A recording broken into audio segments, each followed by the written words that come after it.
Joy to the Lord, all you nations. Come before him singing for joy. Serve the Lord, serve the Lord. Come before him singing for joy.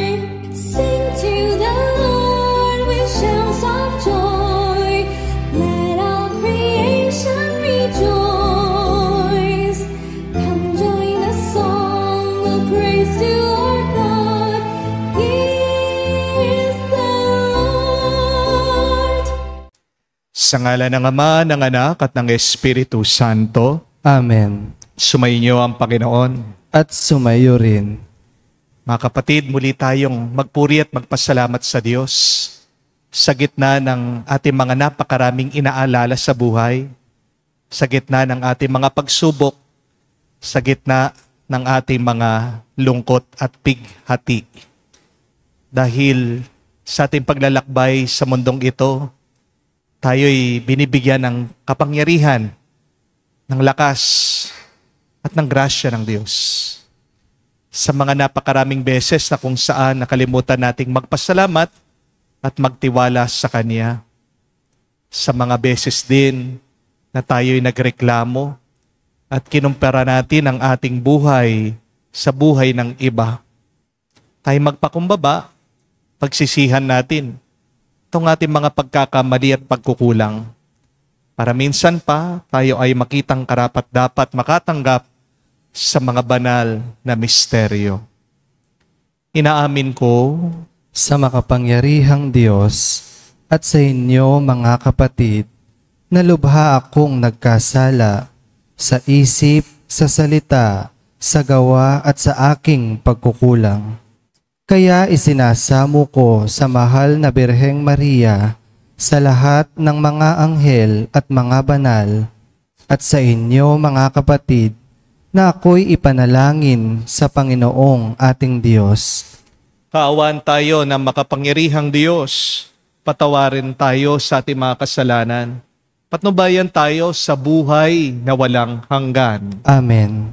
Panginoon, kaawaan mo kami. Panginoon, kaawaan mo kami. Kristo, kaawaan mo kami. Kristo, kaawaan mo kami. Panginoon, kaawaan mo kami. Panginoon, kaawaan mo kami. Manalangin tayo. Ama naming makapangyarihan, tinakda mo ang lahat ng mga utos mo ay mauwi sa pag-ibig sa iyo at sa kapwa-tao. Pagkaloob mo sa pagtalima namin sa mga ito, kami pagindapatin mong sumapit sa buhay na walang katapusan. Sa pamagitan ni Jesucristo kasama ng Espiritu Santo, magpa sa walang hanggan. Amen.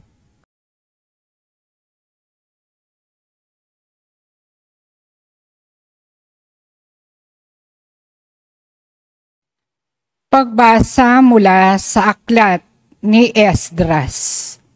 Sa oras ng paghahandog, akong si Esdras ay tumindig, nagulanit ang kasuotan at nanikluhod sa harapan ng Panginoon. Ganito ang idinaing ko sa kanya. Diyos ko, hindi ako makatingin sa iyo dahil sa kahihiyan, bunga ng kasamaan naming suko sa langit. Mula sa kapanahunan ng aming mga magulang hanggang ngayon, hindi na kami nakaahon sa kasalanan. Dahil dito, kami ang aming mga hari at mga saserdote, binayaan niyang mabihag, patayin, dambungin, at ibilad sa kahihiyan ng iba't ibang hari. At ngayon, kahabagan ninyo kami. Niloob ninyong may ilang matira sa amin at muling binigyan ng puwang sa lupaing ito na inyong itinangi. Muli ninyong isinilay sa amin ang inyong paningin at binigyan kami ng pagkakataong makaahon sa pagkaalipin. Naging alipin nga kami sa mahabang panahon, Gayunmay, hindi ninyo kami pinabayaan. Pinukaw ninyo ang kalooban ng hari ng Persya. Kaya binigyan kami ng pagkakataong maitayo uli ang iyong templo at ayusin ang kasiraan upang makapanirahan kaming tiwasay sa Huda at sa Jerusalem. Ang salita ng Diyos. Salamat sa Diyos. Ang Diyos na walang hanggay, atin ngayong papurihan. Ang Diyos na walang hanggay, ating ngayong papurihan. Diyos ay nagpaparusa, nataglay ang habag. Kung tayo may malibing, sayo hukay masadlak. Muling hinahangon niya't binubuhay, walang makakatakas sa kanyang kapangyarihan. Ang Diyos na walang hanggay, atin ngayong papurihan. Kayong Israelita, papurihan ninyo ang Diyos sa harap ng mga hentil na pinagtapunan sa inyo. Ang Diyos na walang hanggay, atin ngayong papurihan. Dooy ipinakita sa inyo ang kanyang kapangyarihan. Siya ay purihin ng bawat nilalang, ang Panginoong ating Diyos na walang hanggan. Ang Diyos na walang hanggay, atin ngayong papurihan. Pinagdusa man kayo sa inyong kasalanan, ngunit kahahabagan niya kayo at muling ibabalik sa inyong tahanan mula sa bansang umalipin sa inyo. Ang Diyos na walang hanggay, atin ngayong papurihan. Talikdan na ninyo ang inyong mga kasalanan at mamuhay kayo ng karapat-dapat sa harapan niya. Kung magkagayon, ang habag ng Panginoon ay inyong madarama. Ang Diyos na walang hanggay, atin ngayong papurihan.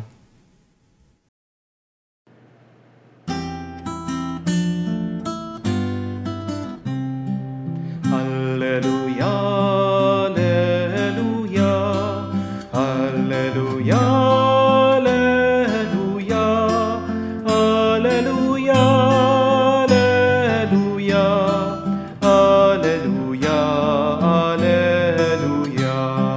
alleluia, alleluia, alleluia, alleluia, alleluia. Ang Diyos ay maghahari na, talikda ng tanang sala, manalig sa balita niya. Alleluia, alleluia. Sumainyo ang Panginoon. At sumayo rin. Ang mabuting balita ng Panginoon ayon kay San Lucas. Papuri sa iyo, Panginoon.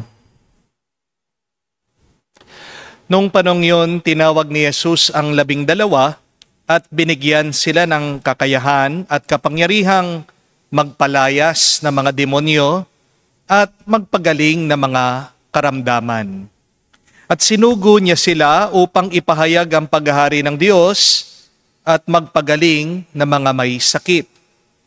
Sila'y pinagbilinan niya, huwag kayong magbaon ng anuman para sa inyong paglalakbay, kahit tungkod, supot, tinapay, salapi o bihisan. Makituloy kayo sa alimang bahay na tumanggap sa inyo at manatili roon hanggang sa pag-alis ninyo sa bayang iyon. At sakaling hindi kayo tanggapin, umalis kayo roon at ipagpag ninyo ang alikabok sa inyong mga paa bilang babala sa kanila. Kaya't humayo ang mga alagad at naglakbay sa mga nayon na ipinangangaral ang mabuting balita at nagpapagaling ng mga may sakit sa lahat ng dako. Mga kapatid, ang mabuting balita ng ating Panginoon. Pinupuri ka naming Panginoong Hesukristo. Magandang araw po muli sa inyong lahat.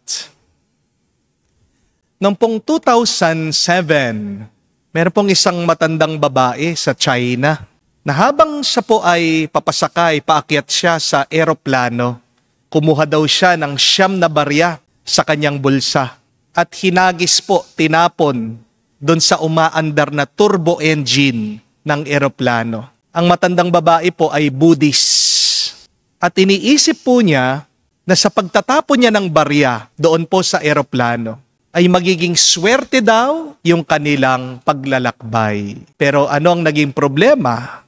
Isa po doon sa barya na kanyang tinapon, pumasok po doon sa makina ng eroplano. Kaya po tumigil yung pong makina. Huminto po yung eroplano. At in-evacuate po ang 150 na passenger. Naantala po ng 5 oras yung paglipad nitong eroplano. Yung inaakala po ng matanda na swerte, malas pala. At napakagandang paalaala po nito sa ating lahat, hindi po ba? Na hindi tayo ililigtas ng ating pera. Amen? Minsan ang pera, perwisyo pa. Kaya gamitin natin ang ating pera. Huwag tayong magpapagamit sa pera. Hawakan mo lang ang pera. Huwag kang magpapahawak sa iyong pera. Isang blessing ang pera. Opo, pero hindi lang naman ang pera ang blessing sa ating buhay. Di po ba? Kaya nga sa ating ebanghelyo, inutusan daw ng Panginoong Hesukristo ang kanyang mga alagad, ang kanyang mga apostol. Huwag magdala ni kahit ano sa kanilang misyon, sa kanilang paglalakbay. Jesus instructed His apostles not to bring anything in their journey. No walking stick, no sack, no food, no second tunic, no money. Pinapaalala po kasi ng Panginoong Hesukristo dito, may tinanggap na silang mas mahalaga kesa sa pera, kesa sa anong kayamanan o ari-arian. Binigyan daw sila, itong mga apostol, ng kapangyarihan, ng kakayahan, magpaalis ng demonyo at magpagaling ng mga may sakit o mga taong may malubhang karamdaman. See here that God gives us power before provisions. At kung may kapangyarihan ka na gumaling o magpalakas, kung may kapangyarihan kang alisin ang masamang espiritu sa iyong buhay, kailangan mo pa ba ang pera? Hindi na. Di po ba? Will you still need money if God gave you everything? Minsan kasi inaakala natin kulang pa tayo. At iniisip din natin ang pera ang magkukumpleto sa atin. Di po ba? Marami sa atin. Yan ang sinasabi. Kung may pera lang ako, hindi kami mag-aaway ng aking asawa. Kung may pera lang ako, hindi ako madidepress. Kung may pera lang ako, gagaling ako sa aking sakit. Mga kapatid, kailangan nating maunawaan, hindi ang pera ang nagpapasaya. Merong mga tao may pera pero depressed pa rin sila. Di po ba? Hindi dahil may pera ka, mamahalin ka na.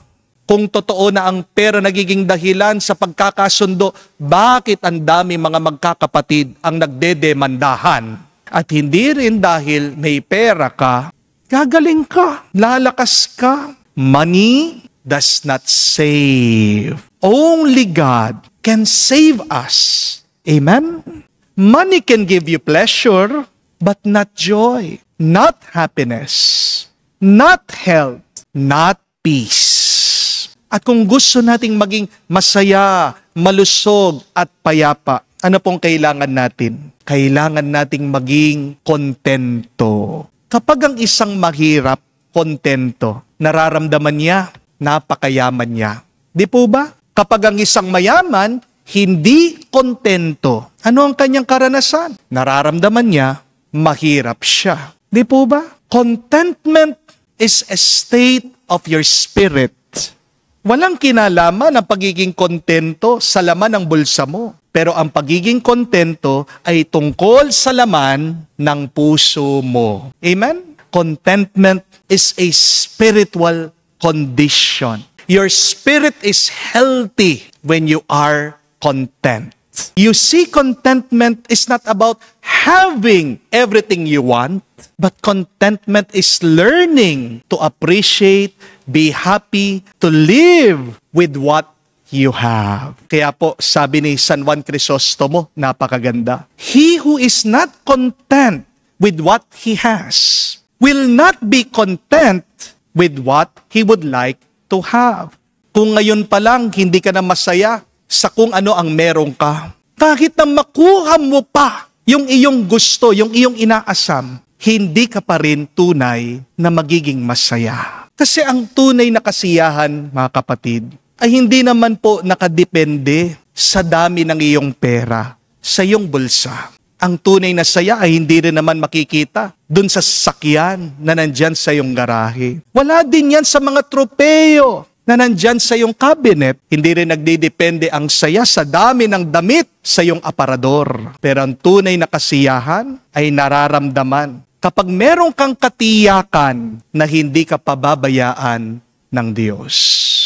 Isang dahilan din po yan bakit ang ating Panginoong Hesukristo hindi niya pinagdala ang kanyang mga apostol ng kahit ano para sila ay magtiwala lang sa Kanya. Sometimes, money and possessions hinder us from trusting God fully. The more money and possession that you have, the more desire you will have for it. The more desire for money and possession that you have, the less desire you will have for God. Mga kapatid, kung gusto talaga nating maging masaya at payapa, kailangan po matutunan natin na maging kontento. At sabi po ni San Pablo yan, for I have learned to be content.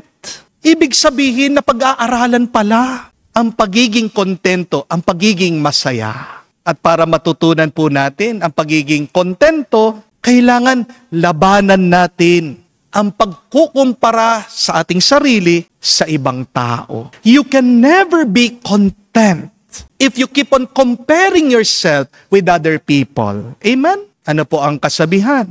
If you see the other garden is greener than yours, then cultivate, take care of your own garden. Palagi nating nakikita, mas maganda yung bahay ng iba. Hindi, ayusin mo yung sarili mong bahay, pagandahin mo para hindi mo makita yung ganda ng bahay ng iba. Hindi po ba? Palagi mo na lang nakikita, mas mayaman yung iyong kapatid kesa sa iyo. Hindi, magsumikap ka, dumiskarte ka pa, sumideline ka, bakit hindi mo subukan? Mag-abroad ka para hintuan mo na yung iyong pagiging mainggitin sa iyong kapatid. Kasi wala pong yumayaman sa inggit.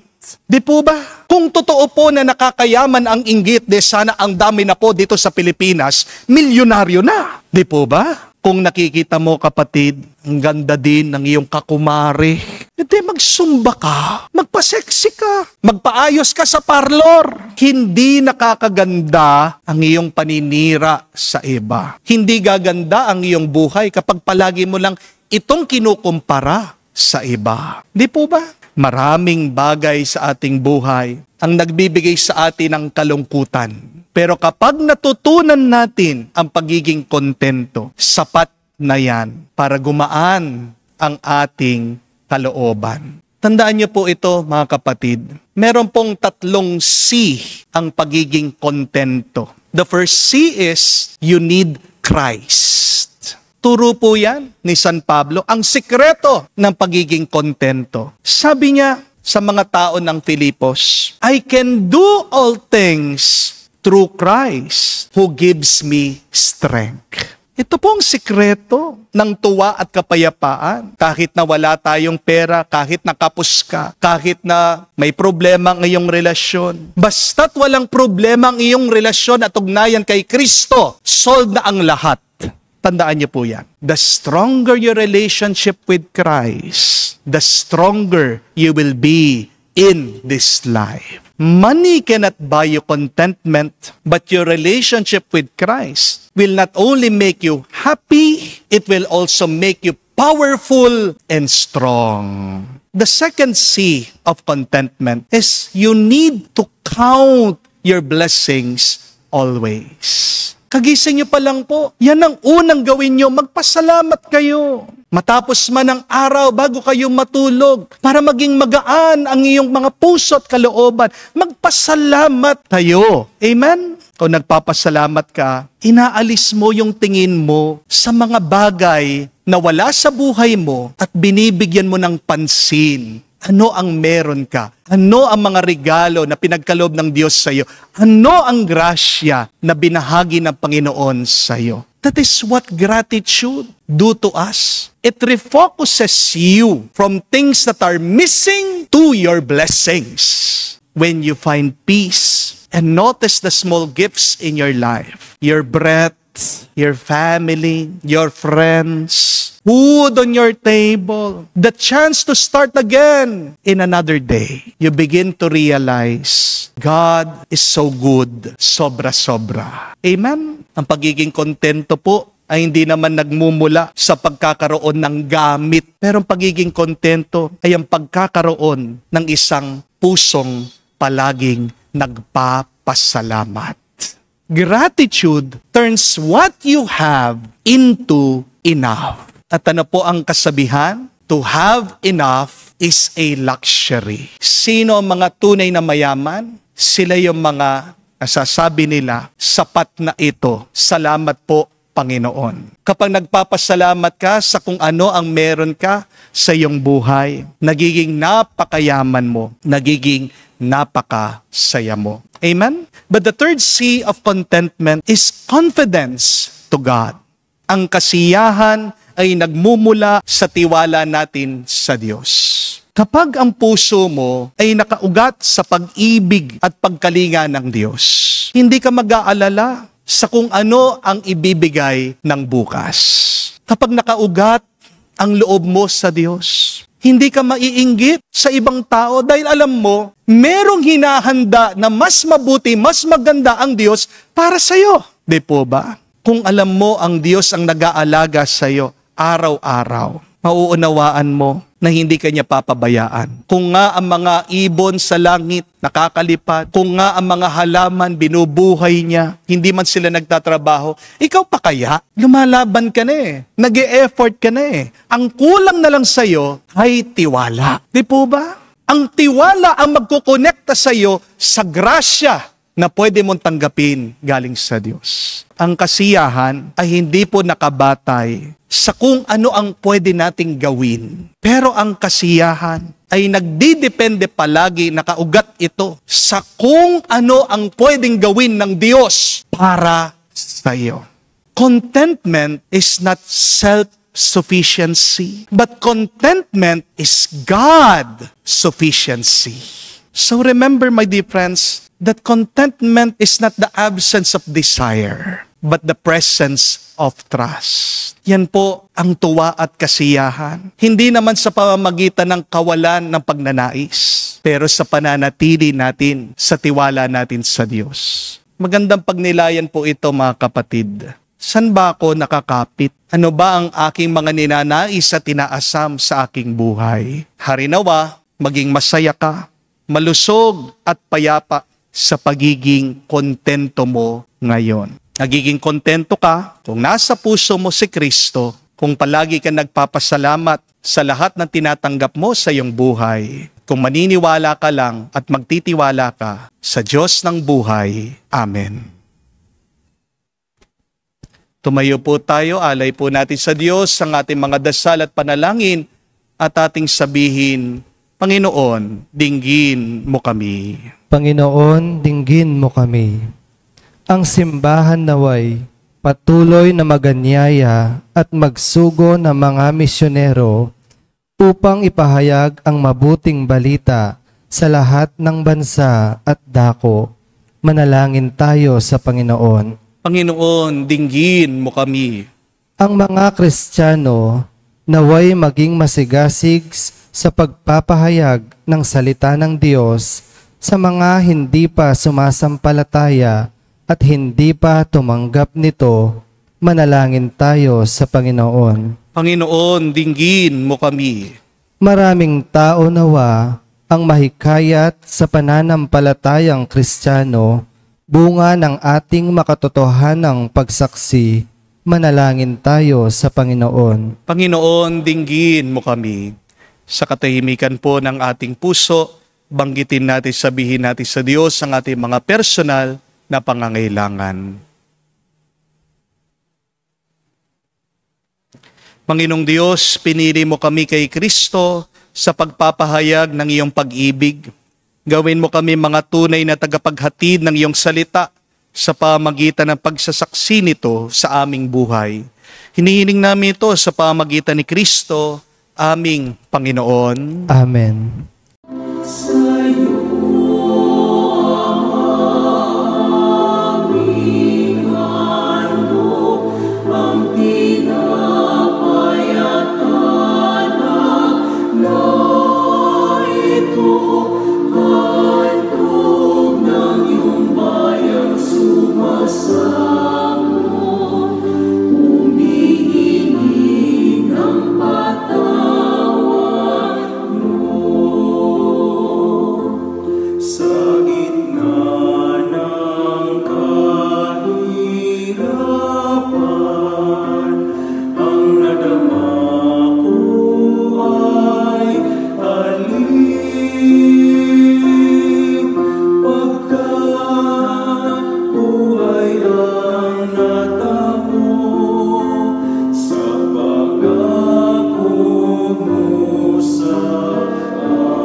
Manalangin kayo mga kapatid, para ang ating mga paghahain ay kalugdan ng Diyos amang makapangyarihan. Tanggapin nawa ng Panginoon itong paghahain sa iyong mga kamay, sa kapurihan niya at sa karangalan, sa ating kapakinabangan at sa buong sambayanan niyang banal. Ama naming lumikha, maawain mo ng kalugdan ang mga alay ng iyong sambayanan, upang ang pinapahayag namin na may pananampalatayang matibay ay aming tanggapin sa banal na pakikinabang. Sa pamagitan ni Kristo kasama ng Espiritu Santo, magpa sa walang hanggan. Amen. Sumayin ang Panginoon. At sumayo rin. Itaas sa Diyos sa inyong mga puso at diwa. Itinaas na namin sa Panginoon. Pasalamatan natin ang Panginoong ating Diyos. Marapat na siya ay pasalamatan. Ama naming makapangyarihan, tunay nga marapat ikaw ang aming pasalamatan. Nasa iyong aming buhay, pagkilos at pag-iral sa pamumuhay namin araw-araw. Tinatamasa namin ang iyong pagmamahal sa pag-ibig mong pinunla sa sangkatauhan. Ang Espiritu Santo'y unang aning bigay ng anak mong naglagak sa amin ng katiyakan, nakalaang mabuhay kami sa piling mo kailanman. Kaya kaisa na mga anghel ang nagsisiawit ng papuri sa iyo, nang walang humpay sa kalangitan, kami nagbubunyi sa iyong kadakilaan.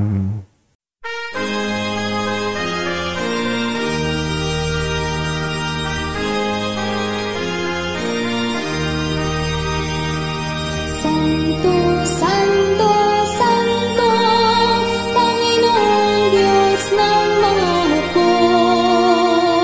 Napupuno ang langit at lupa ng kadakilaan mo. Hosana sa kaitasan, pinagpalang na Panginoon sa ngalan ng Panginoon. Hosana sa kaitasan, Hosana sa kaitasan. Ama naming banal, ikaw ang bukal ng tanang kabanalan. Kaya't sa pamagitan ng iyong Espiritu, gawin mong banal ang mga kaloob na ito upang para sa amin maging katawan at dugo ng aming Panginoong Hesu Kristo. Bago niya pinagtiis ang kusang loob na maging handog, hinawakan niyang tinapay, pinasalamatan kanya. Pinaghati-hati niya iyon, inabot sa kanya malagad at sinabi, "Tanggapin ninyong lahat ito at kanin. Ito ang aking katawan, na ihahandog para sa inyo."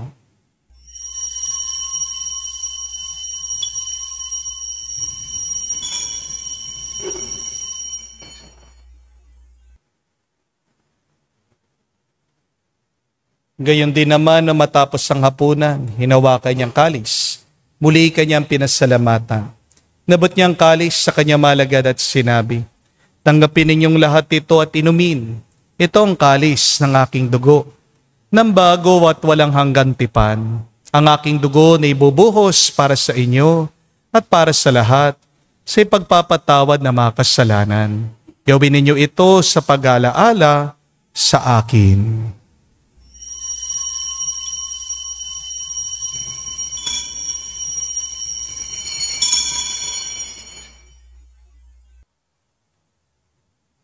Ang misteryo ng pananampalataya.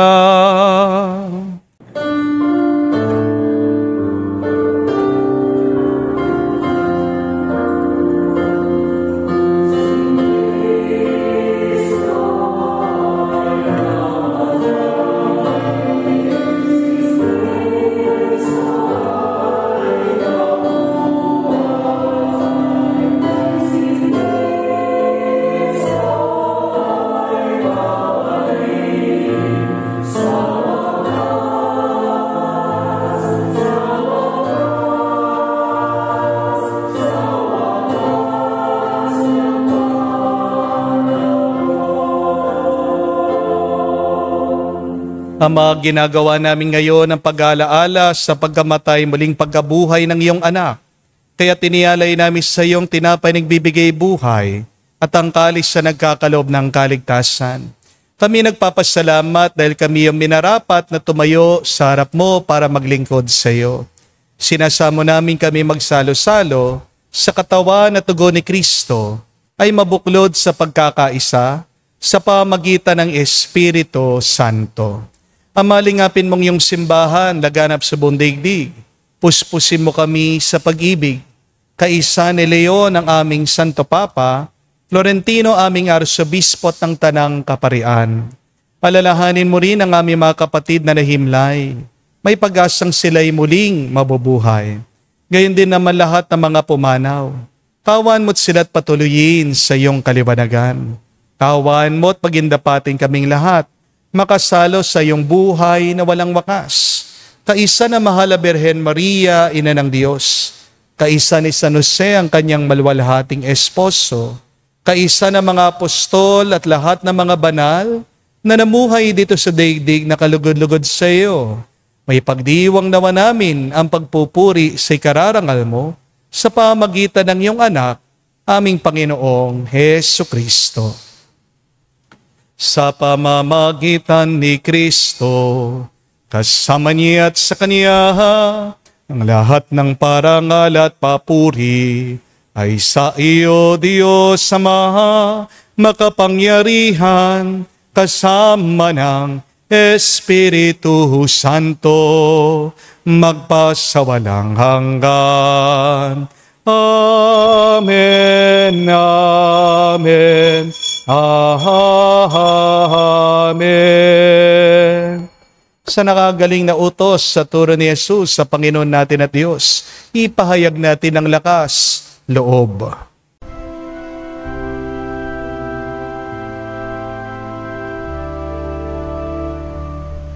Ama namin, sumasalangit ka, sambahin ang ngalan mo, mapasa amin ang kaharian mo, sundin ang loob mo dito sa lupa.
Hiniling namin kami, Diyos, sa lahat ng masama, pagkalooban ng kapayapaan araw-araw, ligtas sa kasalanan, ilayo sa lahat ng kapahamakan, samantalang aming pinanabikan ang dakilang araw ng pagpapahayag ng tagapagligtas naming si Hesu Kristo.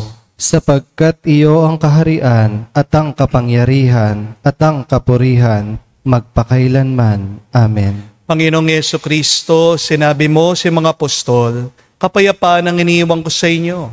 Ang aking kapayapaan binibigay ko sa inyo. Tungayan mo ang aming pananampalataya. Huwag ang aming pagkakasala. Pagkalooban mo kami ng kapayapaan at pagkakaisa, ayon sa iyong kalooban, kasama ng Espiritu Santo, magpa sa walang hanggan. Amen. Kapayapaan ng Panginoon ay laging sumainyo. At sumayo rin. Magbigayan po tayo ng kapayapaan sa bawat isa. Peace with you po. Kapayapaan po sa inyong lahat.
Mga kapatid, naririto ang ating Panginoong Hesu Kristo, ang Kordero ng Diyos.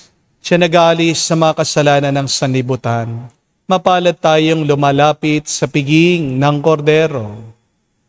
Panginoon, hindi ako karapat-dapat na magpatuloy sa iyo, ngunit sa isang salita mo lamang ay gagaling na ako.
Manalangin tayo. Ama naming mapagmahal, kaming pinagsalo mo sa banal na pakikinabang, ay patuloy mong kaawaan at tulungan.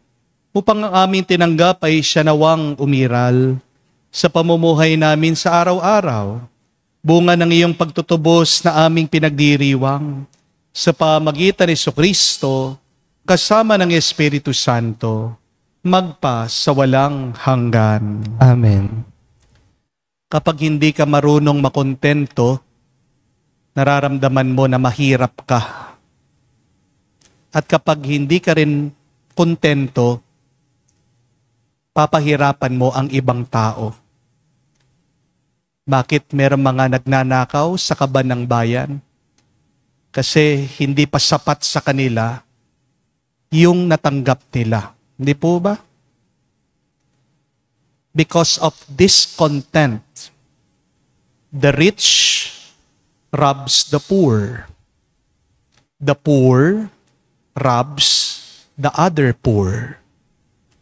Nagiging mas kawawa tayo kapag hindi tayo marunong magpasalamat, maging masaya, makontento sa tinatanggap natin sa Diyos. But we have received so much from God. Hindi lang ang ating buhay, kung hindi, binibigyan niya tayo ng lakas. At para tayo ay makontento, huwag niyo pong kalimutan ang 3 C nito. The first is, you need Christ to live in your life. But the second C is, you need to count your blessings. And the third C is, you need confidence in God. Trust the Lord always.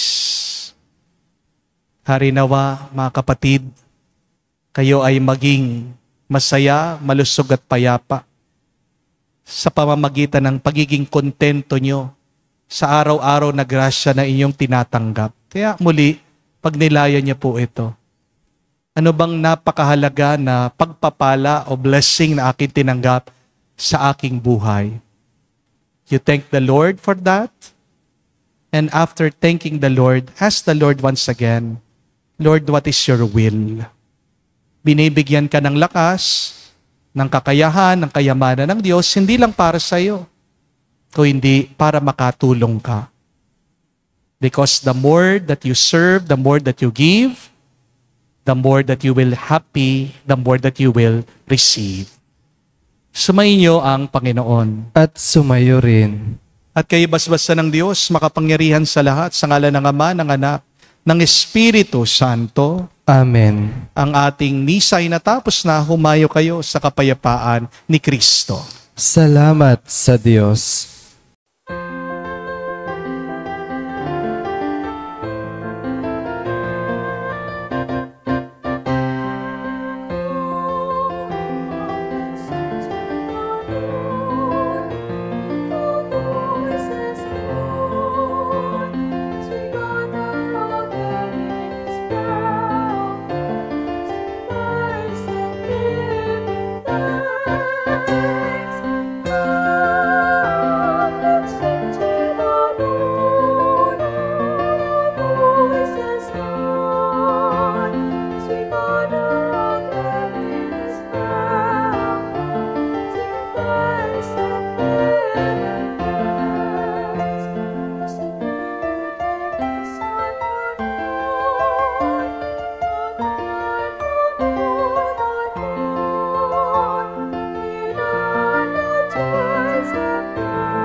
Lord,